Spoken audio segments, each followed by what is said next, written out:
Shteti shqiptar të dëmshpërblej familjet e përmbytura në qarkun e Shkodrës dhe më pas me të drejtë të mbledh paratë e energjisë elektrike tek debitorët. Mesazhi u dha nga këshilltarët dhe kryetari i komunës Bërdic, Besnik Brahimi, gjatë një takimi që patën me drejtues të operatorit të shpërndarjes së energjisë elektrike në veriun e Shqipërisë. Na i bëjmë kërkesë që na tolerojnë më shumë se tonë për problemet që kena pas me përmbytje.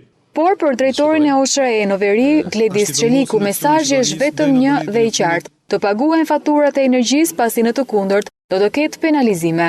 Atë mesazh që po japim në gjitha zonat e Shkodrës do ta japim edhe në komunën Bërdic, por me një bashkëpunim mes komunës dhe abonentave, familjarëve, të japim atë mesazh që nuk është qëllimi jonë të